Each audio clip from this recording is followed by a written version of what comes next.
Private hospital का bill insurance cover करूगी कि नहीं? मुख्यमंत्री सहज योजना कार्ड हैगा, फिर कोई टेंशन नहीं। थोड़ा सारा ट्रीटमेंट कैशलेस है, बिना पैसिਆਂ ਦੇ। जी हाँ। ਹਰੇਕ ਨਾਗਰਿਕ ਜਿਹੜਾ ਹੈ ਉਹ ਮੁੱਖ ਮੰਤਰੀ ਸਿਹਤ ਕਾਰਡ ਜਦੋਂ ਬਣ ਗਿਆ ਤਾਂ ਉਹ 10 ਲੱਖ ਰੁਪਏ ਦਾ ਮੁਫਤ ਤੇ ਕੈਸ਼ਲੈਸ ਜਿਹੜਾ ਇਲਾਜ ਕਰਾਉਣ ਦੇ काबिल भी होगा, एलिजिबल भी होगा। पंजाब सरकार लेकर आई है दुनिया की पहली सेहत योजना। अब पैसे के कारण पंजाब का कोई भी नागरिक बढ़िया इलाज से वंचित नहीं रहेगा। सेहत का हक सबके लिए। नमस्कार, आप देख रहे हैं 4 PM और मैं हूं आपके साथ निधि तिवारी। क्या अब मुख्य चुनाव आयुक्त ज्ञानेश कुमार को अपने पद से इस्तीफा देना पड़ सकता है? ये सवाल इसलिए उठ रहा है क्योंकि ठीक पश्चिम बंगाल चुनाव से पहले ममता बनर्जी ने एक ऐसा दाव चला है जिससे बीजेपी की मुश्किलें पूरी तरह से बढ़ गई हैं। मोदी शाह जो सोच रहे थे कि पश्चिम बंगाल में SIR कराकर चुनाव जीत लेंगे, उसमें ममता बनर्जी ने अपनी टांग अड़ा दी है। अब देखिए, कहा जा रहा था कि बीजेपी ने ज्ञानेश कुमार को जो पश्चिम बंगाल में SIR के जरिए वोट चोरी के लिए मैदान में उतार दिया है, अब निश्चित रूप से बीजेपी पश्चिम बंगाल चुनाव जीत जाएगी। ममता ने भी SIR रोकने के लिए पूरा जोर लगाया, लेकिन रोक नहीं पाई। पर इस मुश्किल को जड़ से उखाड़ने के लिए अब ममता बनर्जी ज्ञानेश कुमार की शिकायत लेकर पहुंच गई हैं सुप्रीम कोर्ट, जिससे ये लड़ाई अब मोदी बना ममता नहीं बल्कि ममता बना ज्ञानेश कुमार बन गई है। तो आखिरकार ममता बनर्जी ने ज्ञानेश कुमार पर क्या क्या आरोप लगाए हैं और क्या इससे ज्ञानेश कुमार को मजबूर होकर इस्तीफा देना पड़ सकता है, बताएंगे आपको अपनी इस रिपोर्ट में। आज सत्ता की आंखों में आंखें डालकर पत्रकारिता करना बेहद मुश्किल हो गया है। हम पर मुकदमों से लेकर चैनल को बंद करने का दबाव बनाया जा रहा है। मुश्किल दौर है, लेकिन हम हार नहीं मानेंगे। इसीलिए 4 PM को ज्यादा से ज्यादा ज्वाइन करें और स्वतंत्र पत्रकारिता को जिंदा रखने के लिए जितना हो सके हमारा आर्थिक सहयोग करें। उम्मीद है कि आपके सपोर्ट से ये जंग भी हम जीत जाएंगे। तो आज से कुछ हफ्तों पहले जब पश्चिम बंगाल की मुख्यमंत्री ममता बनर्जी का सामना सुप्रीम कोर्ट के चीफ जस्टिस सूर्यकांत से पड़ा था, तब उन्होंने बड़े जोर शोर से संविधान और लोकतंत्र को बचाने की गुहार लगाई थी। And my request would be to my Chief Justice, to all the judges, that please see, our constitution must be protected from disaster. Our democracy must be protected from the disaster. Our safety, our security, our history, our geography, our boundary, all should be protected. And media should not go for media trial before finalizing any cases. This is nowadays a trend to malign the people. And please see, there are so many agencies are defaming, deliberate attempt to defame. Please protect the people. I am not saying for me. I am saying save democracy, save people, save judiciary, save country, save constitution. We are under your custody. And constitution, you are the guardian of the constitution. You are nobody super than you. और अब ऐसा लगता है कि जैसे मानो कि ममता बनर्जी को सुप्रीम कोर्ट से न्याय की आस जग गई है। उन्होंने पहले सुप्रीम कोर्ट के जरिए SIR प्रक्रिया में अपनी बातों को मनवाकर मुख्य चुनाव आयुक्त ज्ञानेश कुमार को पहले ही बैकफुट पर ला दिया था, लेकिन अब ममता बनर्जी ने उन्हें परमानेंट छुट्टी पर भेजने की तैयारी कर ली है। मीडिया में आई खबरों के मुताबिक ममता बनर्जी ने सुप्रीम कोर्ट में ज्ञानेश कुमार के खिलाफ याचिका दायर की है। जी हाँ, ठीक सुना आपने।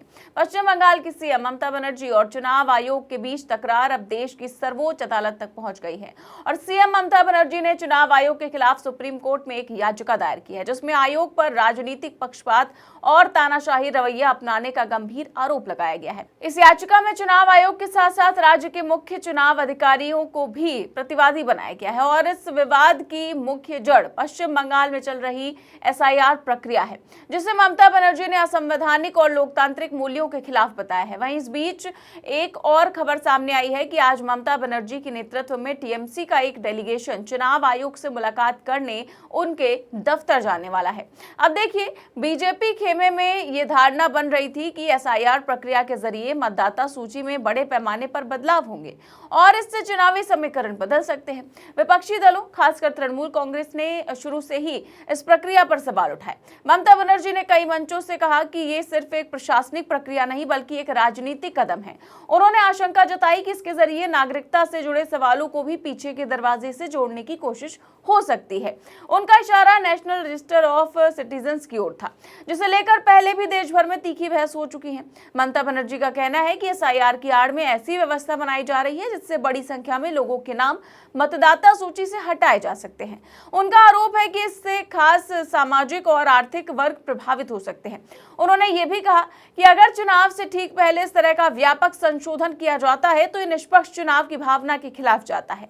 यही वजह है कि उन्होंने इस मुद्दे को सिर्फ राजनीतिक मंचों तक सीमित नहीं रखा, बल्कि कानूनी लड़ाई का रास्ता चुना। याचिका में ममता बनर्जी ने सुप्रीम कोर्ट से सीधे हस्तक्षेप की मांग की है। उन्होंने अदालत से अनुरोध किया है कि चुनाव प्रक्रिया की शुचिता बनाए रखने के लिए आवश्यक निर्देश जारी किए जाएं। साथ ही उन्होंने केंद्र सरकार से भी जवाबदेही तय करने की मांग की। उनका कहना है कि चुनाव आयोग भले ही संवैधानिक संस्था हो, लेकिन उसकी कार्यप्रणाली पर सवाल उठने पर न्यायिक समीक्षा जरूरी है। उन्होंने ये भी संकेत दिया कि अगर संवैधानिक संस्थाओं की निष्पक्षता पर जनता का भरोसा कमजोर होता है तो लोकतंत्र की बुनियाद हिल सकती है। लेकिन अब खास बात यह है कि चुनाव आयोग से ममता बनर्जी की सीधी लड़ाई जारी है और देश की मुख्य विपक्षी दल कांग्रेस इस लड़ाई में कहीं नजर नहीं आ रही है, जबकि कांग्रेस ने ही सबसे पहले चुनाव आयोग और ज्ञानेश कुमार के वोट चोरी का खुलासा किया था। अब वही कांग्रेस कहीं नजर नहीं आ रही है। कांग्रेस ही नहीं, इसके सिवाय समाजवादी पार्टी से भी कोई विपक्षी दल ममता के साथ खड़ा नहीं दिखाई दे रहा है। सिर्फ अखिलेश यादव ही हैं जो ममता के साथ इस लड़ाई में इनके साथ सीधे खड़े हुए दिखाई दे रहे हैं। और पिछले दिनों जब अखिलेश ने पश्चिम बंगाल पहुंचकर ममता बनर्जी से मुलाकात की थी तो उसके बाद उन्होंने चुनाव आयोग पर जबरदस्त हमले किए थे। क्या कहा था अखिलेश यादव ने, सुनिए।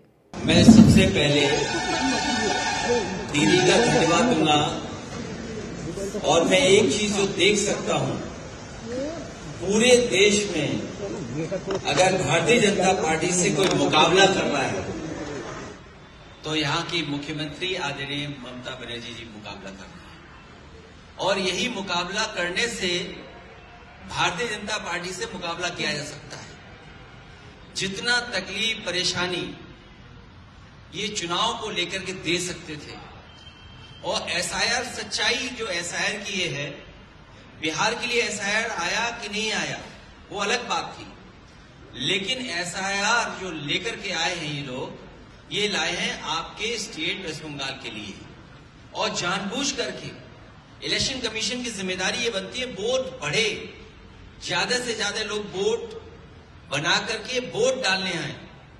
लेकिन पहली बार ये देखने को मिल रहा है कि election commission, Bharatiya Janata party SIR के बहाने NRC कर करके आम जनता को परेशान कर रहे हैं और उनका लक्ष्य है कि ज्यादा से ज्यादा वोट यहां पर काट दें, जबकि उनकी जिम्मेदारी है वोट बढ़ाना, उनकी मदद करना, वोटर्स की मदद करना। आपने देखा होगा जब कभी चुनाव होता है इलेक्शन कमीशन कैंपेन रन करता है इस बात के लिए कि ज्यादा से ज्यादा लोग वोट डालने आए, लोग ज्यादा से ज्यादा निकले, नई उम्र के लोग वोट बनवाएं। लेकिन ये SIR के बहाने हम लोग पहली बार देख रहे हैं कि आदरणीय मुख्यमंत्री दीदी को परेशान करने का काम कर रहे हैं। शायद देश में SIR के बहाने किसी को नहीं परेशान किया हुआ, लेकिन हमें भरोसा है बंगाल की जनता पर। यहाँ की जनता अपनी दीदी के प्रति जो प्यार लगाव है वो पुनः यहाँ से मुख्यमंत्री बनने जा रहे हैं। बीजेपी की लड़ाई जो वो है वो हारने की लड़ाई है उनकी। वो सोचते हैं कि इज्जत से हार जाएं, इज्जत से हारना चाहते हैं, लेकिन यहाँ की जनता हराएगी। और हमें उम्मीद है कि सेकुलर फोर्सेस और जो हम भाईचारा एक दूसरे से मिलकर के चलते हैं, जो हमारे देश की पहचान है, ये हमारे देश के सेकुलरिज्म से खिलवाड़ कर रहे हैं और वो भी इलेक्शन कमीशन से मिलकर, जो कॉन्स्टिट्यूशनल बॉडी है। यहाँ तो हो ही रहा है, लेकिन उत्तर प्रदेश में इससे ज्यादा वोट काटेगा। तो इस पूरे विवाद का सबसे बड़ा केंद्र मुख्य चुनाव आयुक्त ज्ञानेश कुमार बन गए हैं। विपक्षी हलकों में ये चर्चा तेज है कि क्या इस कानूनी चुनौती का असर उनके पद पर भी पड़ सकता है। हालांकि चुनाव आयुक्तों की नियुक्ति और हटाने की प्रक्रिया संविधान और कानून से बंधी होती है, लेकिन अगर सुप्रीम कोर्ट किसी स्तर पर गंभीर टिप्पणियां करता है या प्रक्रिया में खामियां पाई जाती हैं तो नैतिक दबाव की स्थिति बन सकती है। यही वजह है कि सियासी गलियारों में ये सवाल तैर रहा है कि क्या हालात ऐसे बन सकते हैं जहां ज्ञानेश कुमार को इस्तीफे के बारे में सोचना पड़े। ममता बनर्जी ने बुधवार को भी इस मुद्दे पर बीजेपी और चुनाव आयोग पर हमला तेज किया था। उन्होंने कहा था कि वो नागरिक अधिकारों की रक्षा के लिए व्यक्तिगत तौर पर भी कानूनी लड़ाई लड़ने को तैयार है। उन्होंने ये संदेश देने की कोशिश की कि ये लड़ाई सिर्फ एक राज्य या एक पार्टी की नहीं बल्कि लोकतांत्रिक अधिकारों की है। उनके बयान के बाद ये साफ हो गया था कि मामला अब सिर्फ बयानबाजी तक सीमित नहीं रहेगा। चुनाव आयोग की तरफ से अब तक ये कहा जाता रहा कि SIR एक नियमित प्रक्रिया है और इसका मकसद मतदाता सूची को शुद्ध बनाना है, लेकिन ममता बनर्जी और उनकी पार्टी का दावा है कि समय और तरीके पर सवाल है। उनका कहना है कि चुनाव से ठीक पहले बड़े पैमाने पर सत्यापन और संशोधन से भ्रम की स्थिति बन सकती है और इसका असर मतदाताओं के अधिकारों पर पड़ सकता है। यही टकराव अब सुप्रीम कोर्ट की चौखट तक भी पहुंच गया है। फिलहाल इस घटनाक्रम ने एक और अहम सवाल खड़ा कर दिया है कि संवैधानिक संस्थाओं की निष्पक्षता को लेकर जनता के बीच जो धारणा बनती है उसका राजनीतिक माहौल पर कितना असर पड़ता है। ममता बनर्जी की रणनीति साफ तौर पर यह संदेश देने के लिए काफी है कि ये संस्थागत स्तर पर भी लड़ाई लड़ने से पीछे नहीं हटेंगी। इससे उनके समर्थकों में यह धारणा मजबूत होती है कि वो सिर्फ राजनीतिक भाषण नहीं दे रही बल्कि कानूनी मोर्चे पर भी सक्रिय हैं। अब निगाहें सुप्रीम कोर्ट पर टिकी हैं कि क्या अदालत इस प्रक्रिया पर रोक लगाती है, क्या चुनाव आयोग से जवाब मांगती है या क्या वो किसी तरह के दिशा निर्देश जारी करती है। ये आने वाले दिनों में साफ होगा, लेकिन इतना तो तय है कि इस याचिका ने चुनावी माहौल को और ज्यादा संवेदनशील बना दिया है। पश्चिम बंगाल की सियासत में ये मामला सिर्फ कानूनी नहीं बल्कि प्रतीकात्मक भी बन गया है, जहां एक तरफ राज्य सरकार है जो खुद को नागरिक अधिकारों की रक्षक बता रही है और दूसरी तरफ चुनाव आयोग है जो अपनी संवैधानिक भूमिका निभाने की बात करता है। इस पूरी कहानी में सबसे बड़ा सवाल यही है जिससे शुरुआत हुई थी, क्या हालात ऐसे बन सकते हैं कि मुख्य चुनाव आयुक्त पर पद छोड़ने का दबाव बने? इसका जवाब फिलहाल किसी के पास नहीं है, लेकिन ये जरूर है कि ममता बनर्जी ने अपनी चाल चल दी है। अब ये लड़ाई सिर्फ राजनीतिक मंचों पर नहीं बल्कि अदालत में भी लड़ी जाएगी और उसका असर आने वाले चुनावी समीकरणों पर पड़ना तय माना जा रहा है। और लोकतंत्र, संविधान, चुनाव प्रक्रिया और संवैधानिक संस्थाओं की भूमिका पर बहस अब और तेज होने वाली है। फिलहाल इस पूरे मुद्दे पर आप क्या सोचते हैं, हमें कमेंट बॉक्स में अपनी राय जरूर दें। चैनल को सब्सक्राइब भी करें और ज्वाइन भी करें। देश और दुनिया की तमाम बड़ी खबरें जानने के लिए देखते रहिए 4PM न्यूज नेटवर्क। नमस्कार।